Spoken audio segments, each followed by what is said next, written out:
Romanos capítulo 6, verso de 1 a 14. Meia dúzia. Romanos 6, de 1 a 14.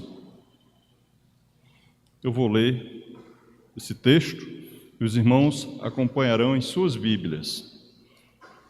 Romanos capítulo 6, verso 1, diz assim a palavra do Senhor: Que diremos, pois? Permaneceremos no pecado, para que seja a graça mais abundante? De modo nenhum. Como viveremos ainda no pecado, nós os que para eles morremos? Ou porventura ignorais que todos nós, que fomos batizados em Cristo Jesus, fomos batizados na sua morte?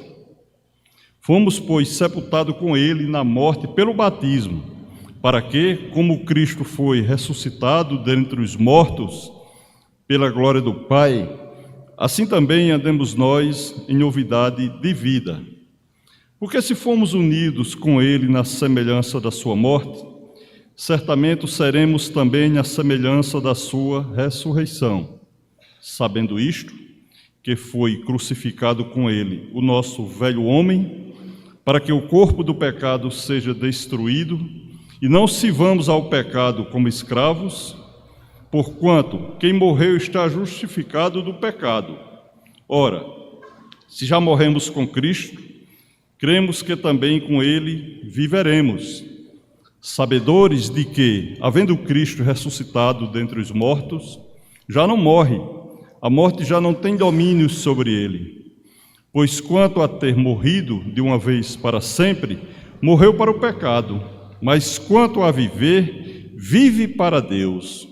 Assim também vós, considerai-vos mortos para o pecado, mas vivos para Deus em Cristo Jesus. Não reine, portanto, o pecado em vosso corpo mortal, de maneira que obedeçais às suas paixões. Nem ofereçais cada um dos membros do seu corpo ao pecado, como instrumentos de iniquidade, mas oferecei-vos a Deus como ressurreto dentre os mortos, e os vossos membros a Deus como instrumentos de justiça, porque o pecado não terá domínio sobre vós, pois não estáis debaixo da lei, e sim da graça. Que o Senhor nos abençoe com a porção lida da sua santa e gloriosa palavra. Podeis sentar, meus amados. Meus amados irmãos, o apóstolo Paulo escreveu essa carta aos Romanos, que é chamada de uma carta teológica. Escreveu a uma igreja que existia em Roma, estabelecida em Roma, a igreja de Roma, mas não abrangiu só aquela igreja. A carta de Paulo abrangiu todo o Império Romano naquela época. Hoje ela abrange todo mundo, desde o dia que foi escrito, pronunciada, divulgada, ela abrange toda a humanidade. Por quê? Na carta aos Romanos, Paulo mostra que todos pecaram e destituídos estão da glória de Deus. Portanto, todos precisam da remissão, da salvação. Todos precisam do amor de Deus. As pessoas que creem em Cristo Jesus são libertadas do poder do pecado, que são libertados do poder do pecado, agora têm uma vida nova com o Senhor, louvado seja Deus. Temos uma vida nova, ainda com dificuldade, ainda com os atropelos, porque enquanto estivermos nessa carne, vamos ter dificuldades, atropelos, mas louvado seja Deus, temos uma vida nova com o nosso Deus. Em Romanos capítulo 6, Paulo vem abordar a relação entre a morte e a ressurreição de Cristo e a vida dos crentes. Ele pega pesado aqui com os crentes. Então ele vem abordar essa situação, enfatizando a libertação do pecado e da vivência do pecado, e termos realmente uma novidade de vida. O tema que vamos falar esta noite é vivendo uma vida espiritual. É uma coisa que é muito falada nas igrejas, na nossa igreja. Vida espiritual, uma frase muito mencionada, sobretudo nos nossos cultos de oração, nas nossas reuniões de oração. Geralmente, o primeiro item da relação de pedido dos irmãos é: ore pela minha vida espiritual. Eu tenho acompanhado isso aqui nos cultos de oração. Geralmente a gente coloca em primeiro lugar: ore pela minha vida espiritual. E precisa orar mesmo. Precisa se quebrantar na presença do Senhor em relação à vida espiritual. Mas devemos compreender que a vida espiritual não depende de nós. Nós temos a atribuição de fazer a nossa parte, orar, se quebrantar, ler a palavra, obedecer a Deus, meditar, colocar a palavra do Senhor em prática. Essa é a nossa parte. Mas a vida espiritual, ela flui do Pai, do Filho e do Espírito Santo. A Trindade Santa. Veja que a Trindade Santa, Pai, Filho e Espírito Santo, estão diretamente envolvidos, não só envolvidos, comandando a nossa vida espiritual. É comandada por Deus. Em 1 Coríntios, aliás, 2 Coríntios capítulo 1, verso 3, o texto diz: bendito seja o Deus e Pai de nosso Senhor Jesus Cristo, Pai de misericórdia e de toda consolação. Então a espiritualidade, em primeiro lugar, provém do Pai, flui do Pai, o Deus de toda consolação, Pai do nosso Senhor e Salvador Jesus Cristo. É Ele que no topo, lá no trono, no paraíso, está comandando a nossa vida espiritual. E segundo, Cristo Jesus Todo-Poderoso, que está no comando da nossa vida espiritual, João 5:21 diz: pois assim como o Pai ressuscita e vivifica os mortos, assim também o Filho vivifica aqueles quem nele creem. Então, se você crê em Cristo Jesus, graças a Deus, sua vida está sendo renovada dia a dia na presença do Senhor. Mas também está envolvido, está no comando da nossa vida espiritual, o Espírito Santo de Deus. Se você for um pouquinho aí à frente em Romanos capítulo 8, verso 9, vai nos dizer: vós, porém, não estáis na carne, mas no Espírito, se de fato o Espírito de Deus habita em vós. E se alguém não tem o Espírito de Cristo, esse tal não é dele. Portanto, irmãos, lutem, se quebrantem, busque diariamente a presença do Espírito Santo na nossa vida, porque se alguém não está no Espírito, o Espírito Santo não habita nele. Precisamos estar em Deus Todo-Poderoso, em Cristo Jesus e no Espírito Santo, que eles têm a mesma essência, a mesma santidade e que comanda a nossa vida espiritual. É um privilégio você ser comandado pela Trindade Santa, mas faça a sua parte. Eu tenho que fazer a minha parte, preciso me quebrantar, preciso vir mais aos cultos, preciso orar mais, preciso ler mais a Bíblia, preciso compreender mais a palavra de Deus e preciso mais e mais colocar em prática a palavra do nosso Deus. A nossa vida espiritual é uma vida de renovação, é uma vida renovada. E também em relação à palavra, o crente precisa diariamente, não só nos domingos, diariamente ouvir a palavra de Deus. Isaías capítulo 55, verso 3 diz: inclinai os ouvidos e vinde a mim, e a vossa alma viverá. Veja a importância de ouvir a palavra. Inclinai os ouvidos, vinde a mim, e a vossa alma viverá. É muito forte, é muito pesado, mas é glorificante na vida do crente. Inclinar os ouvidos para o Senhor, para ouvir a palavra do Senhor, sabendo que vai ter o privilégio, sabendo que vai ter o conforto, que sua alma viverá para sempre, eternamente, na presença do Senhor. Mas ainda nessa parte introdutória, a vida espiritual é renovada pelo Senhor. Em João capítulo 6, verso 57, diz que ela é renovada diariamente pelo Senhor.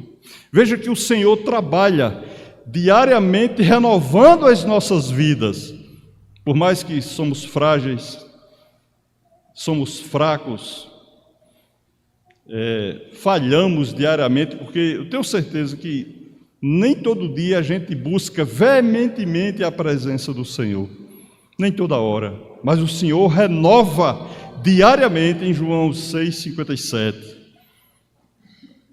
A nossa vida espiritual é renovada pela fé, pela palavra, pela oração, Mateus 6,6. A nossa vida espiritual é descrita como uma vida para Deus, ou seja, a minha vida, a sua vida agora é dedicada totalmente para Deus. Veja o que Paulo falou aqui em Romanos capítulo 6, verso 11. Assim também vós considerai-vos mortos para o pecado, mas vivos para Deus em Cristo Jesus. Portanto, eu agora, você agora, tem o privilégio, tem a responsabilidade de viver uma vida de santidade só para Deus, não dividir com mais ninguém, espiritualmente falando, devocionalmente falando, viver a nossa vida só para Deus, uma vida totalmente nova. A nossa vida, como ela é renovada pelo Senhor, ela é uma vida totalmente nova. Você pode ter 100 anos, não interessa, é vida nova a cada dia. Veja aqui em Romanos, que lemos, capítulo 6, verso 4. Fomos, pois, sepultados com ele na morte pelo batismo, para que, como Cristo foi ressuscitado dentre os mortos pela glória do Pai, assim também andamos nós em novidade de vida, vida de renovação, novidade de vida a cada dia. Busca mais o Senhor. Cada vez que você busca mais o Senhor, você está buscando novidade de vida. Fomos sepultados com ele no batismo. O batismo é para a salvação? Não, mas é o símbolo da justificação. Quando fomos batizados no Espírito Santo de Deus, ali começou o símbolo da nossa justificação. Eu só fazendo aqui uma análise em relação ao batismo, só uma observação. Eu não sei por que as pessoas, algumas igrejas, têm aquela prática de batizar crianças, bebês inocentes, que eles não têm consciência. Quando você pega a sua Bíblia aí em Atos dos Apóstolos, capítulo 22, observe aí, pode observar na sua Bíblia. Se alguém perguntar a você em relação ao batismo, é só uma observação. Atos dos Apóstolos, capítulo 22, no verso de número 16, vai dizer o seguinte: e agora, por que te demoras? Levanta-te, recebe o batismo e lava os teus pecados, invocando o nome dele. Você acha que um bebê pode se levantar, pode pedir um batismo e invocar o nome do Senhor? Não, não existe nenhuma base bíblica. O batismo é feito com consciência, juntamente com Cristo, vai simbolizar a justificação que foi dada aqui em Romanos capítulo 5, a partir do verso 1. Apenas uma observação.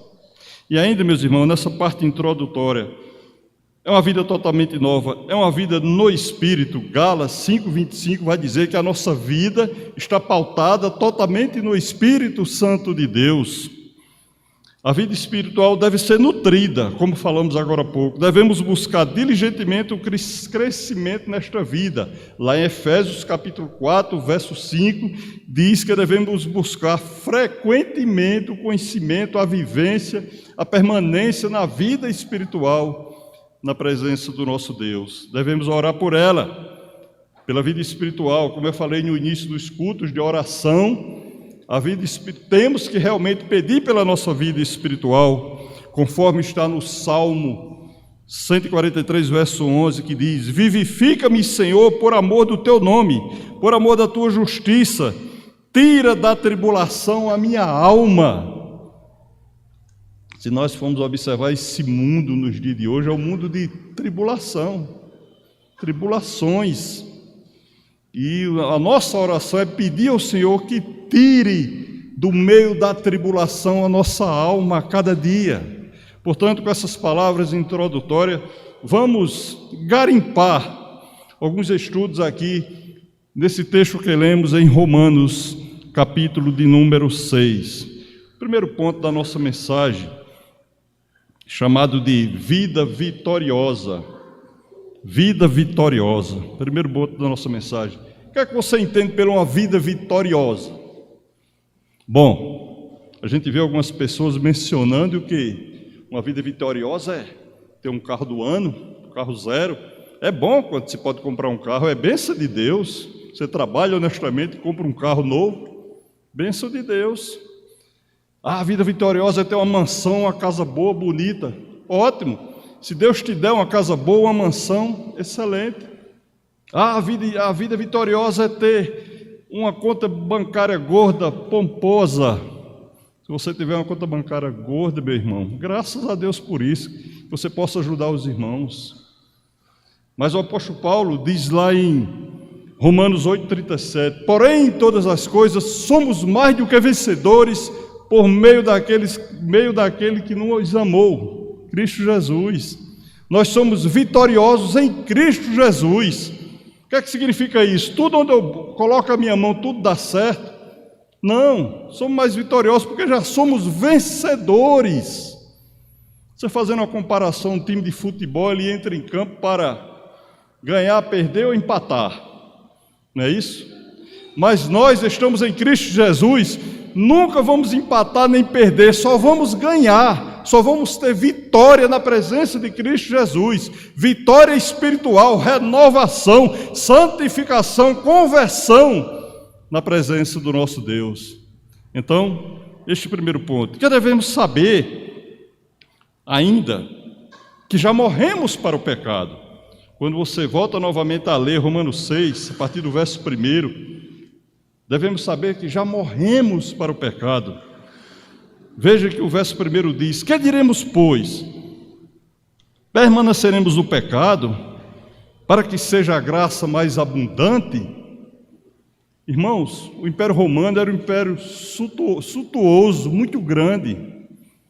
E eles viviam em uma situação pecaminosa tremenda também, por ser o maior império de todos os tempos.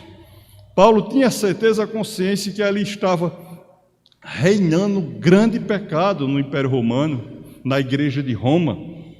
Aí ele vem dizer, que diremos, pois? Permaneceremos no pecado para que seja a graça mais abundante? Não. Por que ele está dizendo isso? Porque no capítulo 5, verso 20, aí bem pertinho do capítulo 6, verso 20 diz, sobreveio a lei para que avultasse a ofensa, mas onde abundou o pecado, superabundou a graça. Ou seja, o pecado lá em Roma estava muito grande. Aí eles diziam, nosso pecado é grande, mas a graça de Deus é muito mais abundante, é muito maior. Então eu posso pecar à vontade, que a graça de Deus é grande. Cada vez que eu peco, Ele está me perdoando. Aí Paulo no verso 2 vem dizer, de modo nenhum, em absoluto, de modo nenhum. Como viveremos ainda no pecado, nós que já para Ele morremos? Como vocês vão continuar vivendo no pecado se você já morreu para Ele, trazendo para a nossa realidade, para os nossos dias? Como é que vamos compartilhar a nossa vida com o pecado? Se somos mortos para o pecado e vivos na presença do Senhor, vivo para Cristo. Não, o apóstolo Tiago diz que da mesma fonte, lá em Tiago capítulo 3, verso 11, de uma mesma fonte não pode sair água doce e água salgada ao mesmo tempo. Aí eu vou estar na presença de Cristo Jesus, me santificando a cada dia e ao mesmo tempo buscando o pecado e achando bonito ainda dizer que eu posso pecar, que Cristo vai, pela sua graça que é abundante, Ele vai perdoar. Será que Cristo vai continuar fazendo isso todos os dias? Você pecando conscientemente? Claro que não, porque Ele é amor, mas também é justiça. E ainda, verso 3, ou porventura ignorais que todos nós que já fomos batizados em Cristo Jesus, fomos batizados na sua morte? Falamos agora há pouco em relação a essa questão da justificação através do batismo, uma nova vida. Eu fico muitas vezes triste e preocupado ao mesmo tempo, porque esses quase 20 anos aqui servindo nessa igreja, eu participei de vários batismos dos irmãos. Louvado seja Deus pela vida dos irmãos que estão aqui cultuando ao nosso Deus, se quebrantando no dia a dia. mas vários irmãos já passaram por aqui, se batizaram, foram justificados através da presença do Senhor e, infelizmente, hoje, eu não sei como é que está a vida dos irmãos. De vez em quando a gente escuta algum relato de algum irmão que está desviado da presença do Senhor. Fomos sepultados, meu irmão, em Cristo Jesus para o pecado e vivo para a sua glória, para a sua honra. E mais, o que devemos saber, que eu e você devemos saber, que Paulo vai nos ajudar, vai nos explicar aqui nesse texto, verso 6, que devemos saber, sabendo isto, o quê? Que foi crucificado com ele, com Cristo, nosso velho homem, para que o corpo do pecado seja destruído e não sirvamos o pecado como escravo. Nós temos que saber que o velho homem, a natureza carnal, foi embora, passou. Nós não temos mais aquela natureza carnal. Alguém me perguntou, nesse mês de junho, você não sente saudade? Dá uma olhadinha, dá uma voltinha ali no Parque do Povo, não, de pelo menos ouvir ali aquelas músicas, participar daquela festa. Eu digo, não, se eu tivesse com essa saudade, eu estaria no velho homem, na vida carnal. Eu sinto saudade de Cristo todos os dias, sinto falta. Quanto mais busco o Senhor, me dá vontade de buscar. Eu sinto saudade a cada momento, a cada minuto, a cada instante da presença de Cristo. Eu sei que Ele mora em mim e você 24 horas por dia, mas no nosso coração o desejo é de querer mais de Cristo, mais e mais do nosso Senhor e Salvador Jesus Cristo. O velho homem já foi crucificado, já ressuscitamos com Cristo. A partir do verso 8 ao 11 vai falar dessa ressurreição de nós para com Cristo. Verso 8. Ora, se já morremos com Cristo, cremos que com Ele também viveremos. É uma evidência, é uma realidade. Já morremos com Cristo, agora com eles viveremos. Não só hoje, viveremos para sempre, porque Ele venceu a morte. E nós somos seus imitadores, seus discípulos. A morte também não tem poder em nossas vidas. Apenas aquela morte física que vai ser uma transformação. Mas vamos estar na presença do Senhor, frente a frente com Ele, Ele enxugando as nossas lágrimas, nos abençoando, e nós glorificando o Seu santo nome infinitamente, para sempre. Louvado seja Deus. Verso 9. Sabedores de que, havendo Cristo ressuscitado dentre os mortos, já não morre, a morte já não tem domínio sobre Ele. É quase uma repetição, né? Cristo morreu, a morte não tem domínio sobre Ele, porque Ele ressuscitou, e nós estamos com Ele, acompanhando. Todo mundo tem medo da morte, né? Quem é que não tem? Ninguém quer que chegue esse dia, nem tão cedo. Mas sabe, meus irmãos, tenha a certeza que nós estamos em uma fila, nós não sabemos qual é a nossa posição na fila, se estamos na frente, se estamos lá na retaguarda. Ela é uma realidade, essa morte física, mas é apenas uma passagem. Estamos vivos, já estamos ressurretos com Cristo Jesus. Verso 10, pois quanto a ter morrido de uma vez para sempre, morreu para o pecado, mas quanto a viver, vive para Deus. A sua vida agora é viver para Deus. O apóstolo Paulo escrevendo aos Colossenses capítulo 3, verso 1, ele diz, portanto, se foste ressuscitado com Cristo, buscai as coisas lá do alto. Paulo diz, portanto, aí é a sua consciência. Você foi ressuscitado com Cristo, você sabe se foi ressuscitado com Cristo ou não. Eu não estou aqui fazendo julgamento da vida espiritual de ninguém, nem posso. Mas se você foi, portanto, se você foi ressuscitado com Cristo Jesus, buscai as coisas lá do alto. Só as coisas que nos pertencem agora é lá do alto. Aqui da terra nada, aqui da terra é só a manutenção para vivermos até aquele dia que o Senhor determinar. Mas o nosso privilégio, o nosso objetivo, a nossa determinação é buscar as coisas lá do alto, onde Cristo vive. Louvado seja Deus. Paulo vai falar em Colossenses, capítulo 3, verso 1, verso 11 e último desse ponto. Assim também vós consideráveis mortos para o pecado, mas vivo para Deus em Cristo Jesus. Então, você vê que houve algumas repetições aqui, ele enfatizando, lembrando, fortalecendo cada um de nós que estamos mortos para o pecado. O pecado é uma evidência ainda nas nossas vidas, sim, porque estamos nessa carne pecaminosa, que milita contra o Espírito e o Espírito contra ela. Lá em Gálatas, capítulo 5, verso 17, a carne milita contra o Espírito e o Espírito contra a carne. Há uma luta, há uma briga. Mas é justamente isso, fazermos a vontade do Espírito. Eu, você, nós temos ferramentas, possibilidades de fazer a vontade do Espírito e não da carne. O que é que a carne pede? Bebida, cigarro, droga, prostituição, adultério, ira, discordância, deserções. Mas o que é que o Espírito pede? Determina a nossa vida: amor, fidelidade, mansidão, paz.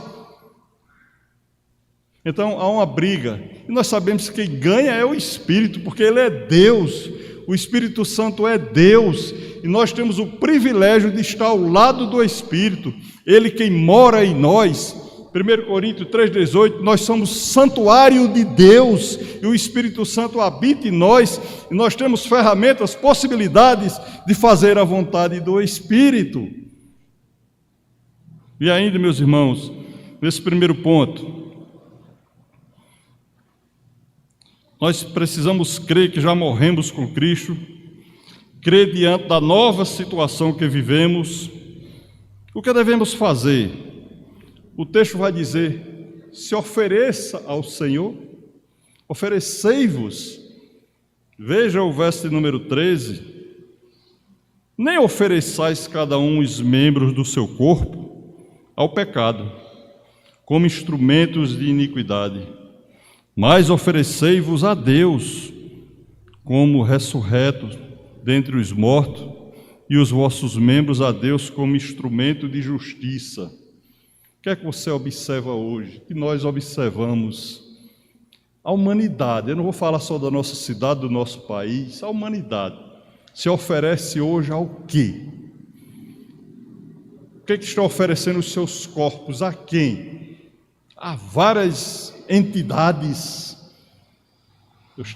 Vou repetir uma palavra que eu falei aqui no culto de doutrina. No nosso país, não chega nem a 29% de cristãos apenas. Sabe-se lá se esses 29%, não chega nem a 30%, né, de cristãos, estão oferecendo seus corpos ressurretos, santificados a Deus. Eu não sei nem se todos os cristãos estão oferecendo, mas mais de 70% do nosso país está oferecendo os seus corpos a entidades que afastam da presença do Senhor. Vida pecaminosa que só tem a afastar o homem da presença do Senhor. O verso 3 vem dizer: não ofereça seu corpo ao pecado. Chega as ofertas, vai chegar as ofertas. Eu já recebi tantas ofertas pecaminosas. Quem aqui nunca recebeu um convite para participar de algo que desagrada a Deus? Eu tenho certeza que todos já receberam o convite de fazer algo que lhe afasta da presença do Senhor, mas não ofereça seu corpo à vida pecaminosa, ao inimigo de nossas almas. Oferecei-vos a Deus Todo-Poderoso, que é Ele que nos redimiu, que nos salva, que nos converteu, que nos fortalece, que nos já ressuscitou na presença de Cristo Jesus. Fomos justificados, Romanos 5, versículo 1. Mas ainda, meus irmãos, verso 16, ainda, o que devemos fazer? Oferecer sempre a nossa vida. Verso 16, não sabeis que daquele a quem vos ofereceis como servo para a obediência, desse mesmo a quem obedeceis sois servos, seja do pecado para a morte, da obediência para a justiça. Então, oferecei ao Senhor da obediência para a justiça. Quando nós somos obedientes ao Senhor, o Senhor é justo para conosco. Estamos trabalhando com a justiça de Deus.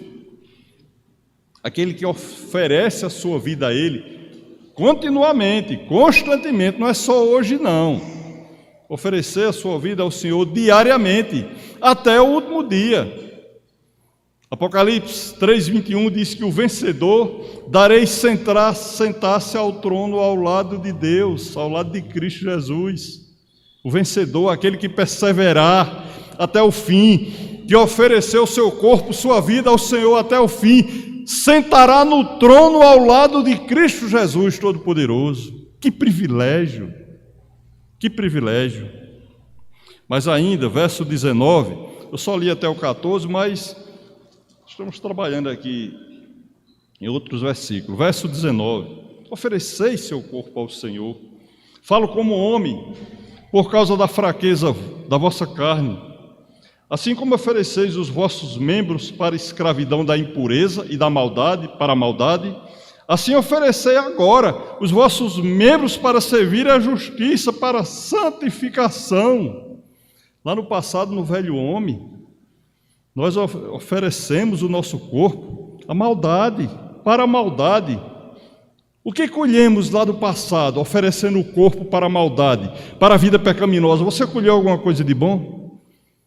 Tem algum privilégio, alguma notícia boa, alguma recordação boa? No momento que você ofereceu o seu corpo para a maldade, colheu algo de bom? Não, só lamentações. Eu prefiro nem pensar e nem falar do que foi feito na minha vida lá no passado, me causa tristeza, me causa vergonha. Não ofereceis, o cuidado é esse. Veja que Paulo repete em vários textos: não ofereceis seu corpo para a maldade, para o pecado. Continue se separando. Ah, irmão Mário, você está falando para crente, eu já vivo nesta vida, eu já vivo dessa forma, louvado seja Deus. Mas cuidado, que o apóstolo Paulo fala aqui, em 2 Coríntios 12:10, aquele que está de pé, vigie para que não caia. Você está de pé, meu irmão? Louvado seja Deus. Continue vigiando, se fortalecendo, oferecendo o seu corpo a Deus. Grande é o nome do Senhor.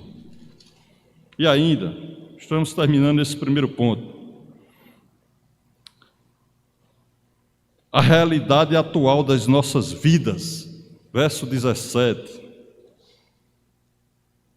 Mas graças a Deus, porque outrora escravos do pecado, contudo, vieste a obedecer de coração a forma de doutrina a que fostes entregues, graças a Deus.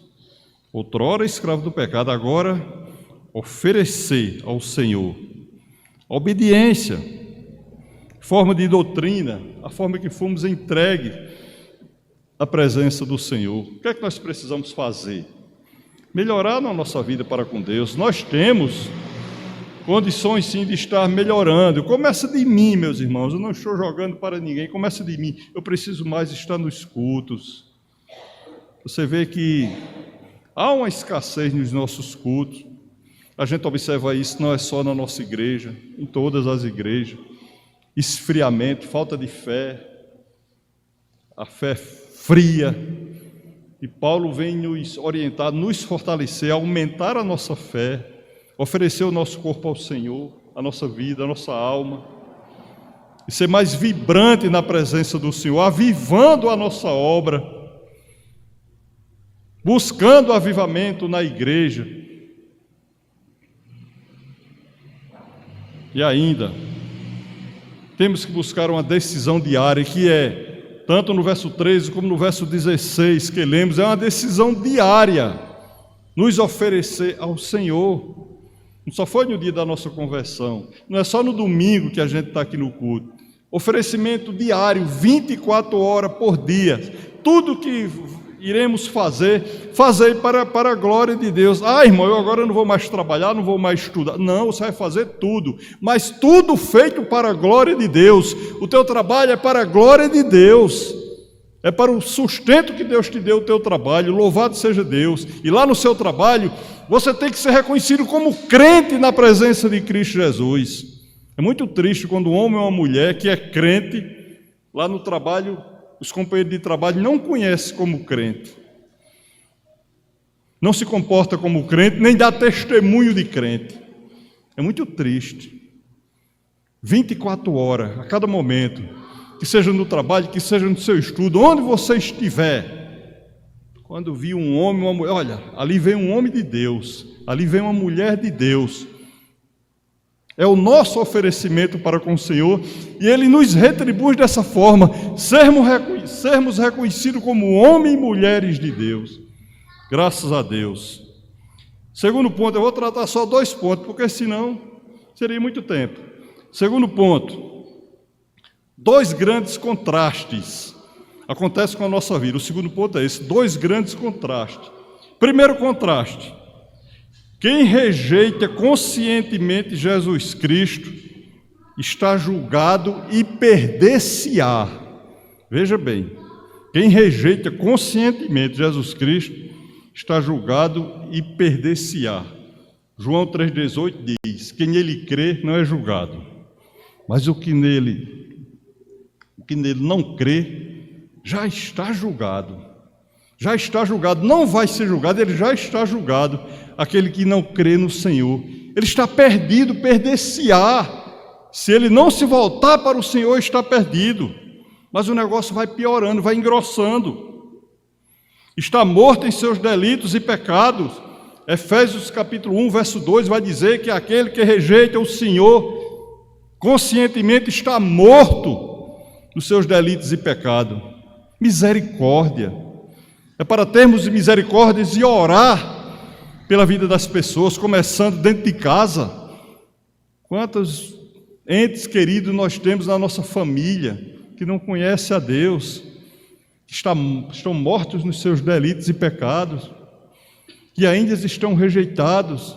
Nós temos que orar por eles, nos quebrantar, chorar na presença do Senhor. E mais, vai piorar. Aquele que rejeita o Senhor constantemente é filho de Satanás.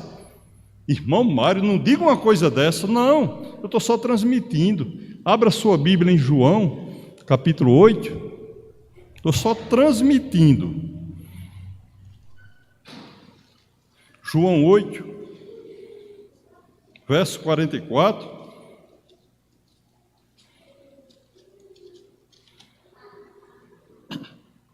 João 8, 44. Eu quero que você veja junto comigo. Aquele que rejeita o Senhor conscientemente, o que é que acontece com ele? João 8, 44. Vós sois do diabo, que é o vosso pai, e quereis satisfazer os desejos. Ele foi homicida desde o princípio e jamais se firmou na verdade, porque nele não há verdade. Quando ele profere mentira, fala do que lhe é próprio, porque é mentiroso e pai da mentira. Quem rejeita o Senhor conscientemente, simplesmente é de Satanás. É duro, né? Mas foi o próprio Espírito Santo que mandou escrever isso aqui. Não foi Mário, nem o pastor Rubens. Então, viva a sua vida espiritual. Viva uma vida espiritual na presença do nosso Deus Todo-Poderoso. E mais, irmãos, sobre este que rejeita conscientemente, permanece a ira de Deus. Está lá em João, capítulo 3, verso 36. Quem rejeita o Senhor, você imagina o que seria a ira de Deus? Você já imaginou em um Deus irado? Deus que pode tudo, com um simples olhar, um simples toque, um simples gesto, Ele pode destruir esse mundo. Já pensou em um Deus irado? E a Bíblia diz que Ele se ira com aquele que rejeita Ele conscientemente. Então a gente não tem mais volta não, viu? Nosso caminho é esse, servir ao Senhor, aumentar a nossa fé, aumentar a nossa servidão, não tem mais como olhar para trás não. Nosso irmão João de manhã dava um estudo, e lá em Êxodo capítulo 14, né? Salvo me engano o versículo, ele disse: diga ao povo que marchem, olhando para frente. Quando o soldado está marchando, está sobre o comandante ali, do coronel, do general, na guerra, no exército, e seja lá em qual for entidade militar, que ele manda marchar. Marchar significa ir em frente. Ele não pode olhar para trás. Quem bota a mão no arado e olha para trás não é digno de servir ao Senhor. A nossa vida agora é de continuidade. Aumentar a nossa busca na presença do Senhor. Marche, olhe para frente, olhe para o consumador da nossa fé, o alvo, Cristo Jesus. Se você for olhar para mim, você vai cair. Se você for olhar para o pastor, você vai cair. Se eu for olhar para qualquer irmão, eu vou cair. Mas se eu olhar para o alvo, Cristo Jesus, eu vou em frente. Continuo marchando na presença do nosso Deus Todo-Poderoso. Quem rejeita a Cristo conscientemente, caminha para o juízo. Hebreus capítulo 9, verso 27. O homem foi predestinado a se vir a morrer só uma vez. Depois disso, segue-se o juízo. Quem rejeita o Senhor vai cair em juízo. Se tiver alguém aqui que não seja convertido, eu rogo em nome de Jesus, entregue a sua vida ao Senhor, para que possa gozar dessas delícias que vamos ver aqui nessa segunda parte do segundo ponto. Mas ainda, o pior e o último, quem rejeita a Cristo conscientemente, será lançado no lago de fogo. Apocalipse, capítulo 21, verso 8, diz: quem rejeita ao Senhor será lançado no final do lago de fogo, inferno. Cada vez a coisa vai piorando, para quem dá as costas para o Senhor. Mas agora vem a parte boa. Eu não vim aqui para alisar ninguém não, porque falando o que está na Bíblia. Mas vem a parte boa. Feliz sorte do cristão, feliz a minha sorte e a sua, que é salvo pela graça, em Efésios capítulo 2, verso de 8 a 9, vai dizer que nós somos salvos pela graça. Onde abundou o pecado, superabundou a graça. Nós também estávamos na mesma vida, essa vida de oferecer-se ao pecado que Paulo citou, lá da igreja de Roma, do Império Romano, dos judeus e gentios, estavam nessa mesma vida. Mas fomos chamados pelo Senhor, tivemos a feliz sorte de ser salvo pela graça de Deus através da nossa fé. Louvado seja Deus. Feliz sorte do cristão que está morto para o pecado, em Romanos capítulo 6, verso 11, que já lemos. Estamos mortos para o pecado. Feliz sorte do cristão que é um filho de Deus, em João 1,12 diz: mas a todos quanto receberam, deu-lhes o poder de serem feitos filhos de Deus, a saber, os que creem no seu nome. Você crê no nome de Jesus? Louvado seja Deus, você agora é filho de Deus. Ele não é seu padrasto, ele é pai. Você já foi adotado, já foi protocolado lá no cartório, você agora é filho de Deus. Graças a Deus, feliz a sorte do cristão que é chamado de filho de Deus. Mas ainda, tem acesso à graça de Deus.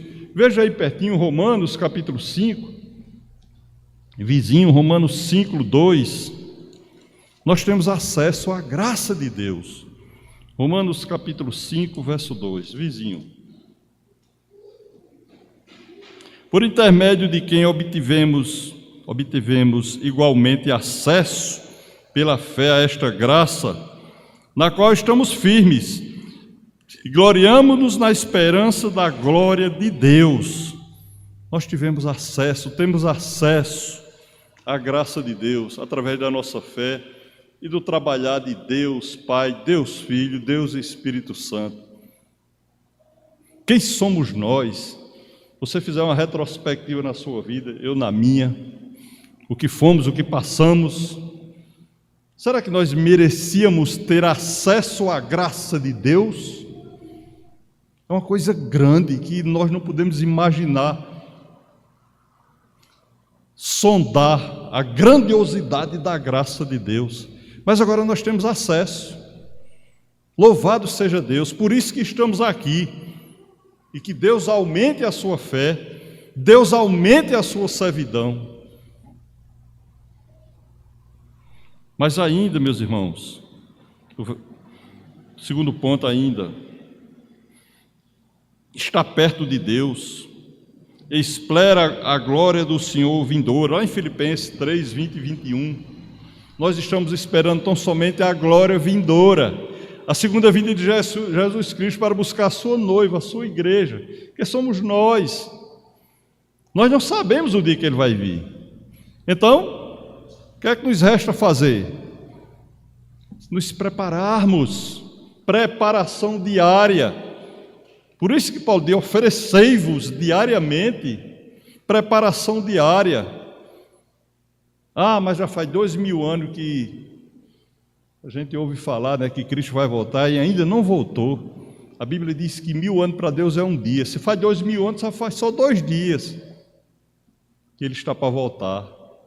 Pode passar mais 1000 anos, 2000 anos, mas pode ser hoje, amanhã. E aí, você está preparado para essa vinda gloriosa de Cristo Jesus Todo-Poderoso? Se não tiver, tem tempo, você está vivo na presença do Senhor. Continue se preparando, volte a se preparar, busque ao Senhor. Acorde de madrugada para orar, não é, irmã Maria? Acorde de madrugada para orar. Irmã Maria, irmã Francisca, eu digo isso porque elas, irmã Marisa e muitos irmãos, não é para citar nome, mas tantos irmãos que acordam de madrugada para orar. Louvado seja Deus. Isso é preparação. Eu não estou exaltando aqui ninguém, não. Eu estou apenas citando o exemplo. Isso é preparação. Acordar de madrugada para orar. Orar é qualquer hora. É sentado, deitado, em pé. Irmão, mas eu só oro de joelho. Mas quando você não tiver possibilidade física de orar de joelho, ora sentado. Se não puder orar sentado, ora em pé. Se não puder orar em pé, ore deitado. Não tem problema. O Senhor recebe o que está no seu coração. Claro que temos que ter reverência na presença do Senhor, mas é preparação a cada dia. Eu vou partir agora para a fase da nossa conclusão. Resumindo tudo isso que falamos, o apóstolo Paulo vem nos trazer um incentivo à conversão. Já somos convertidos aqui, né? Não sei se tem alguém que ainda não se converteu, ou alguém que está nos ouvindo, que não se converteu. Mas tudo isso vem incentivar uma conversão. O que é a conversão? Completa transformação da pessoa. Nós fomos transformados, mas será que nós realmente temos uma completa transformação? Eu vou pedir mais uma vez que os irmãos vá lá em Ezequiel, capítulo 36. Livro do profeta Ezequiel. Ezequiel, capítulo 36. Verso 26 e 27. Ezequiel, capítulo 36. Verso 26 e 27. Esperar os irmãos abrir que esse texto é muito importante para as nossas vidas, para falar da nossa conversão. Ou aquele que não se converteu, que tem o privilégio de ouvir essa palavra hoje e se converter. Ezequiel 36, verso 26 diz: Dá-vos-ei coração novo, e porei dentro de vós espírito novo. Tirarei de vós o coração de pedra, e vos darei coração de carne. Porei dentro de vós o meu espírito, e farei que andeis nos meus estatutos, guardeis os meus juízos e observeis. Então, nós temos aqui devemos saber que o coração do homem, por natureza, ele é rebelde. Mas as características do velho coração é de pedra, como disse o texto. Por isso a expressão duro de coração. Você já viu alguém dizer: rapaz, esse homem é duro, essa mulher é dura de coração? A gente fala da palavra, evangeliza e não se quebranta. Aí o Senhor tem toda a possibilidade de tirar esse coração de pedra e colocar um coração de carne, porque o coração, o velho coração, ele é cruel, ele é maligno. O velho coração é cheio de pecado, como Manassés, o rei de Israel, que era um rei truculento, que sacrificou seus próprios filhos. E a intervenção de Deus tem de melhorar a vida do homem. A intervenção de Deus não se faz remendos, mas dá ao homem um novo coração, conforme está lá em Jeremias capítulo 24, verso 7. Temos a possibilidade de estar trabalhando um novo coração na presença do Senhor. E ainda, meus irmãos, nessa conclusão, a nossa vida é uma vida de completa entrega para com o nosso Deus. Nós observamos aí no capítulo 13 de Romanos 6, mas ainda no verso 14, capítulo 6, verso 3, agora no verso 14, porque o pecado não terá domínio sobre vós, pois não estáis debaixo da lei, e sim da graça. Nós não estamos mais debaixo da lei, a lei é boa, a lei ela aponta para o pecado, mas nós estamos debaixo da graça, para os irmãos compreender melhor. Quando você está no escuro, alguém aqui já esteve no escuro com a lanterna acesa, de repente você se depara com a pedra, a lanterna está lhe mostrando aquela pedra, a lanterna não pode remover aquela pedra, mas está lhe mostrando. A mesma coisa é a lei de Deus, a lei do Senhor ela não remove o pecado da nossa vida, mas mostra, aponta o pecado. A mesma coisa de um pedreiro quando está construindo uma parede, ele coloca o prumo na parede para ver se a parede está aprumada. Se a parede estiver torta, o prumo não vai consertar a parede, que vai consertar é o pedreiro com as suas ferramentas. O prumo apenas está mostrando que a parede está torta. A mesma coisa é a lei. A lei mostra a nossa vida pecaminosa. Aí nós temos que buscar a graça de Deus na presença de Cristo Jesus Todo-Poderoso, como diz o verso 14, porque o pecado não terá domínio sobre vós. O pecado é evidente na nossa vida, aparece sim. Quando estivermos vida aqui, o pecado vai aparecer, e ela aparece sorrateiramente, um convitezinho, uma mentirinha. Mas espera aí, uma mentirinha não tem nada não, Deus não está vendo isso não. Será que Deus não está vendo realmente uma mentirinha, um desviozinho, uma bobagem? Ele está vendo tudo. Porque o pecado não terá domínio sobre vós. Nós temos possibilidade de dominar o pecado. Por quê? Somos filhos de Deus, somos ressurretos com Cristo Jesus Todo-Poderoso, e Ele nos dá a ferramenta de dominar o pecado. Se eu sei que esse copo aqui não é meu, eu tenho o domínio de não pegar ele e levar, porque ele não é meu, ele não me pertence. Eu tenho ferramenta para dominar o pecado. É difícil, porque eu estou dando apenas um exemplo, são vários exemplos onde o homem pode se contaminar pelo pecado. Precisamos ter mais cuidado com a nossa vida, precisamos ter uma renovação interior profunda. 2 Coríntios capítulo 5, verso 7, vai dizer em relação à vida, renovação profunda: assim, se alguém está em Cristo, é nova criatura, as coisas antigas se passaram, eis que fizeram tudo novas. Novidade de vida, vida nova. Pecado dominado, ele existe. E o Satanás está sempre armando cilada. Mas a palavra diz que Cristo está ao nosso redor e o diabo ao del redor. Então, nós estamos na presença do Senhor, estamos sustentos, assegurados na presença do Senhor.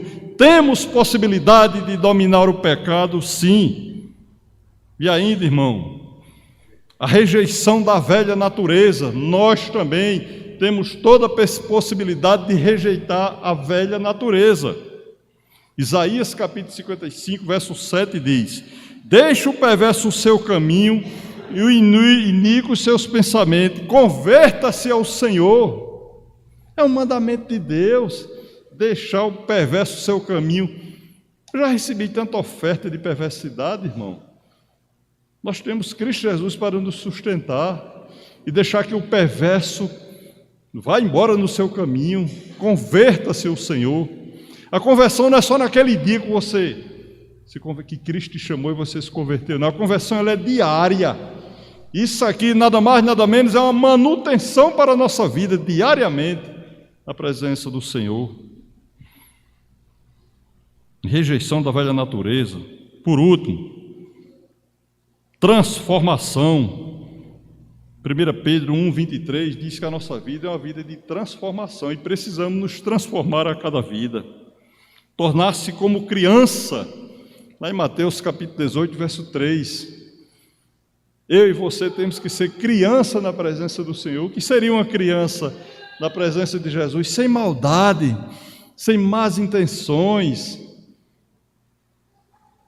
buscando a Ele acima de tudo. Buscai o reino de Deus e a sua justiça, e as demais coisas vos serão acrescentadas. Mateus 6,33. Vida de criança, coração amolecido, pautado na presença do Senhor.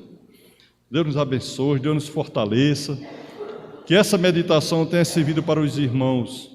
Isso aqui tão somente é um alerta que o apóstolo Paulo traz através do Espírito Santo, para estarmos nos oferecendo mais a Deus, e cada vez mais eliminando, vencendo o pecado nas nossas vidas. Deus nos abençoe, nos fortaleça. Os irmãos tenham uma semana abençoada.